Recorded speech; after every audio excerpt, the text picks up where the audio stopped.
Eldorado, lost city of gold western देशों में एक मिथक है। इसी एल्डोराडो से शुरू करते हुए एक लेखक कहानी शुरू करता है। 1991 से शुरू हुई ये कहानी KGF यानी कोलार गोल्ड फील्ड्स की कहानी है। ये कहानी है रॉकी की, जिसकी मां ने मरने से पहले उससे वादा लिया है कि वो जिए जैसे भी, लेकिन मरेगा दुनिया का सबसे अमीर आदमी बनकर। कहानी को 2 भागों में बांटा गया है और इसका पहला भाग ये है KGF यानी कि चैप्टर 1, जो बाहुबली की तरह मिथकीय है और साउथ इंडियन है। KGF जिसका बैकड्रॉप गैंग्स ऑफ वासेपुर की तरह एक माइनिंग फील्ड है। KGF जिसके बाहुबली और गैंग्स ऑफ वासेपुर की तरह पहले ही सूचित किए गए 2 पार्ट हैं, धूम या गोलमाल की तरह। पहली फिल्म की सफलता को कैश करवाते हुए नहीं, प्रशांत नील का डायरेक्शन लाउड और यूनिक हुए बगैर अच्छा है। स्क्रिप्ट भी यूनिक ही है, स्क्रिप्ट में सारे मूवी मसाले डाले हैं। रॉकी के रूप में यश कमाल लग रहे हैं, बाकी एक्टर्स के लिए ज्यादा कुछ काम नहीं है। इस वाले पार्ट में विलेन करुणा का किरदार निभाने वाले एक्टर ने भी ठीक काम किया है। बैकग्राउंड म्यूजिक फिल्म को और निखारता है। ऐसी नॉन लीनियर मूवीज में बैकग्राउंड म्यूजिक का बहुत बड़ा रोल होता है और ये फिल्म के टूटे हुए हिस्सों को आपस में जोड़ता है। जैसे इस फिल्म में माँ बेटे के रिश्ते वाले सीन्स में आप केवल बैकग्राउंड थीम भर से ही इमोशनल हो जाते हैं। कई जगह भुवन की सिनेमेटोग्राफी देखते ही बनती है। माइनिंग वाले और 50 से 80 के दशक वाले सेट्स भी विशालकाय और अच्छे हैं। फिल्म के कई मजबूत पक्षों में से एक है इसके डायलॉग, जो कहीं ना कहीं वन लाइनर बन जाते हैं। जैसे सोने के गुल्लक को चिल्लर बटोरने के लिए नहीं रखा जाता, हाथ में मछली लेकर मगरमच्छ को खिलाने जा रहे हो, लेकिन मगरमच्छ को मछली नहीं हाथ पसंद है। इतिहास जल्दबाजी में नहीं रचा जा सकता, लेकिन आप प्लानिंग करके ब्लूप्रिंट बनाकर भी इतिहास नहीं बना सकते। फिल्म में आनंद बख्शी के गीत का नया वर्जन डाला गया है, गली गली में फिरता है तू क्यों बन के बंजारा।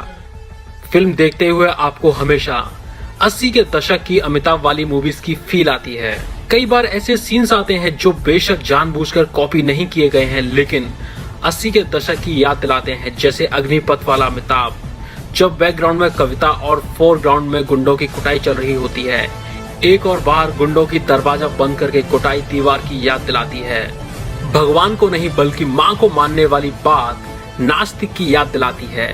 दरअसल ये पूरी फिल्म ही 80 के दशक की मसाला फिल्म सरीखी है, लेकिन फिर भी पुरानी नहीं लगती, यानी नए और पुराने के बीच बैलेंस बनाकर चलती है। फिल्म बंगलुरु और मुंबई में कलरफुल और KGF की माइनिंग साइड में ब्लैक एंड व्हाइट हो जाती है। फिल्म पूरी तरह तब कमर्शियल और फिल्मी लगती है जब रॉकी 100 गुंडों की भीड़ को दौड़ा दौड़ाकर अकेले मारता है, एक नहीं कई बार। लेकिन फिर किसी यातना शिविर जैसे कभी हिटलर ने यहूदियों के लिए बनवाया था, सरीखे माइनिंग साइट में लोगों के दर्द को देखकर खुद दुखी हो जाता है और उनके दुख दूर करने के लिए खुद राजा बनने की सोचता है।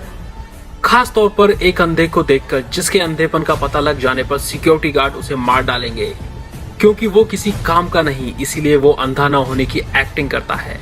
जहां एंड दर्शकों को संतुष्ट करता है, वहीं वो अगले पार्ट की भूमिका भी तैयार करता है। फिल्म में माँ वाला इमोशन भी है और रोमांस वाला भी, गरीबी वाला भी और मजबूती वाला भी, और साथ ही मजबूरी वाला भी। मूवी में रवि और तनिष्क बागची का म्यूजिक है जो अच्छा लगता है। KGF 2 के बारे में बात करते हुए संजय ने एक मीडिया इंटरेक्शन में बताया कि उनका ये किरदार एवेंजर्स एंड गेम के सुपर विलेन थैनोस की तर्ज पर होगा। हालांकि जब तक ये फिल्म रिलीज नहीं हो जाती, तब तक संजय की इस बात को सिर्फ एक कथन ही कहा जा सकता है या उसकी श्रेणी में रखा जाएगा। KGF 2 में रॉकी और अधीरा आमने सामने होंगे, साथ में कई और खिलाड़ी होंगे जो कोलार गोल्ड माइन पर अधिकार जमाना चाहते हैं। पहली फिल्म में सिर्फ करुणा को मारने की कहानी दिखाई गई थी, जो कोलार गोल्ड माइन पर अधिकार करना चाहते हैं। पहली फिल्म में सिर्फ करुणा को मारने की कहानी दिखाई गई थी। इसके आगे क्या होता है और फाइनल कहानी कहां पहुंचती है, ये हमें फिल्म के दूसरे हिस्से में देखने को मिलेगा। लेकिन यहाँ मेन लड़ाई अधीरा और रॉकी के बीच है।